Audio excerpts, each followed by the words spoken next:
So Allah subhanahu wa ta'ala said that enter into Islam completely. Enter into Islam completely means that you have to follow the commandments of Allah.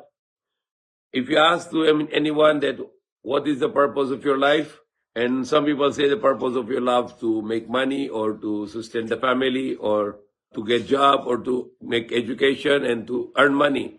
But these are not the purpose of life. The purpose of life is to serve Allah, to become His slave, to follow His commandments. And those commandments, when you follow, then we call it Islam. So Islam means is to follow the commandments of the God who give us a life. And that's the meaning of Islam.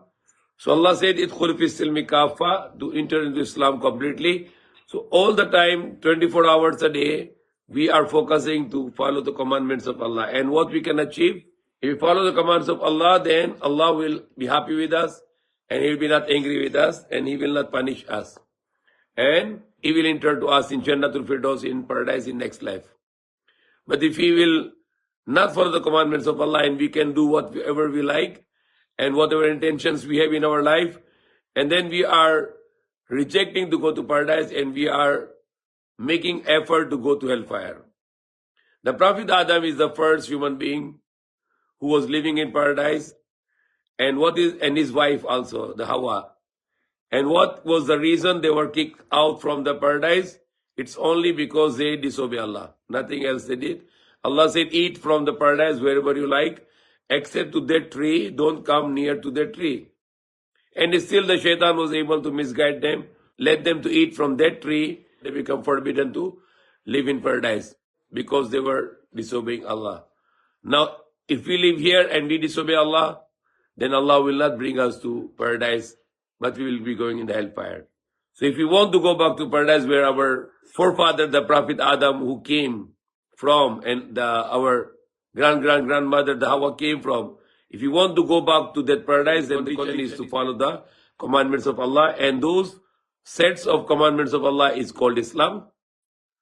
Example, Allah said in the Quran, there are 4 forbidden in the food. Allah said, حُرِّمَتْ عَلَيْكُمُ الْمَيْتَةَ وَالدَّمَّ وَلَحْمَ الْخِنْزِيرِ وَمَا أُهِلَّ لِغَيْرِ اللَّهِ بِهِ.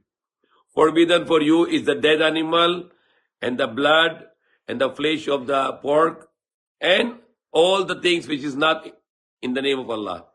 Okay. An example, a person, he is very hungry and he has appetite to look for the chicken from Jollibee or McDonald's or KFC. But those are not halal chicken. It has 3 forbidden there, because Allah said the dead animal, Allah said haram is the blood, and Allah said haram is if it is not in the name of Allah. Even though if they have no pork, but 3 forbidden things are there. For example, the chicken in the in the whole Philippines, also in other countries, if it is not halal, they don't slaughter the chicken. They just give the current to the chicken body. Chicken died. So what happened now? Number 1, there was no slaughter. It is considered as a dead animal. It is not slaughter. Number 2, when they don't slit the neck, they are not going to bring out the blood, and then the blood will clot inside the chicken body.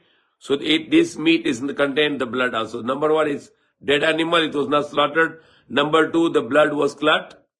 So 2 forbidden and 2 unclean things are inside. Number 3, it was not named in the name of Allah. It was slaughtered. It was not in the name of Allah. It was name of the idols, or it was just name of no one. And that's another forbidden, because we have no right to kill animal except it is permitted by Allah. So we mention His name of Allah. So animals should know that we are slaughtered you in the name of Allah, and Allah is giving us this permission, because you owned by Allah and we owned by Allah. Now the person is going to eat in those places, then he is disobeying the 3 commandments of Allah. He is eating the dead animal, he is eating the blood, and he is eating the things which is not in the name of Allah. If someone is giving you fiesta food or Christmas food or the food in the names of idols, cannot eat this. We can only eat if it is in the name of Allah. If it is not in the name of Allah, we are not allowed to eat. And the number 4 haram is also the pork. Okay, if you are eating in a place where there is a pork cooking, you cannot eat in that place also, because their parts have a contamination. So we need to make sure that our food is not contaminated with pork or ingredients of pork, like pizza sometimes.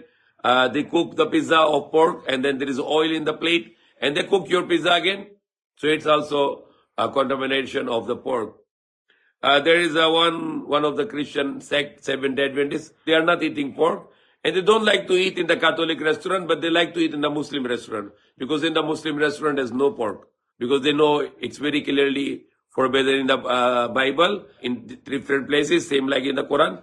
Do not eat the flesh of the swine, the pork, because it is unclean. Wag na kayo kain karni na baboy, ito ay marumi. So we have to check all around what are we using. The soap we are using, if it is halal, the detergent we are using, if it is halal, the food we are buying, it is ingredients are halal. For example, there is one ingredient which called monoglyceride. You can read on the ingredients. Monoglyceride usually come from the animal fats. If the monoglyceride is soya lecithin, then that's coming from soybean and that's halal. But if it is coming from the animal, you don't know if it is from the pork, it is from the beef, and if it is from the beef, it is halal certified or no. So it's doubtful. You do not know what kind of monoglyceride. So even if it is doubtful, we cannot use it because Prophet Muhammad said, halal is clear, haram is clear. In between there are mutashabiyat, the doubtfuls. Whoever fall in the doubtfuls, then he destroy his religion. He destroy himself in destruction. So we need to be sure that food we are eating, the food we are buying, we need to check the ingredient. If it is all halal, haram things we are not going to eat, we are not going to use, consume, or even sometimes people are using alcohol in the hands. They spray the perfume with alcohol. It is not allowed because alcohol used in those things are ethyl alcohol, and ethyl alcohol is the drinking alcohol. And it is not right to use alcohol for any purpose. Even for the medical purpose, we can use the hydrogen peroxide or the hot water, but not the alcohol. Alcohol is, and that alcohol is called ethyl alcohol. I have no idea about isopropyl alcohol, but ethyl alcohol is made from the sugar cane and it is forbidden because it is the same drinking alcohol. So we need to always check what are the things halal and what are the things haram because we want to follow the commandments of Allah so He can be happy with us. And in the next life, we will not go in the hellfire, and we pray to Allah to bring us in paradise. So this life is about the following the commands of Allah. So what we eat, what we do, whatever we do in the life, we need to be sure it is halal and according to the command of Allah and not against the command of Allah. So everything we need to check. All the foods we eat, we cannot just eat blindly. No, we need to check what is ingredient. If it is clean, it is unclean, it is halal, or it is haram. If it is haram, I'm not going to eat. If it is doubtful, I am not going to eat. But if it is surely halal, then I'm going to eat. So may Allah guide us and may Allah give us tawfiq to follow His commands and not to disobey His commands. Eid al-Adha will be on Monday because we follow the commands of Allah, and command of Allah is the moon should be seen in the horizon you're living, not other horizon. We are not praying on the sunrise and sunset of other country. We are not breaking our fast on the sunset of other country. We have to follow our horizon. So according to our horizon, there was no moon born on the Maghrib time of the June 6. We cannot see the moon on June 6 night. We were able to see the June 7 night, the moon. So first day of Zulhijjah was 8, 9, 10, 11, 12, 13, 14, 15, 16, and 17. So 17 June, it is according to Quran and Sunnah, is the right day of Salatul Eid. So we should make Salatul Eid on that day, on 17th of June. People are now making a fitna. They say we are going to follow Makkah because Hajj is there. No. You need to follow what Allah and what the Prophet said, to follow the moon sighting. If there is strategy to follow the Makkah, but it is not right also. Why? Because when people are Makkah in the sleeping, they already perform Salatul Eid and they already slaughter all the animals. But then nobody slaughtered the animals in Hajj. Nobody prayed the Salatul Eid in the Hajj. So where is your strategy to follow the Hajj? People are making some fitna. They trying to deviate from the command of Allah and from the Sunnah of the Prophet Muhammad. The Sunnah that when you are living in a place, you need to see the moon, and according to that you start your month.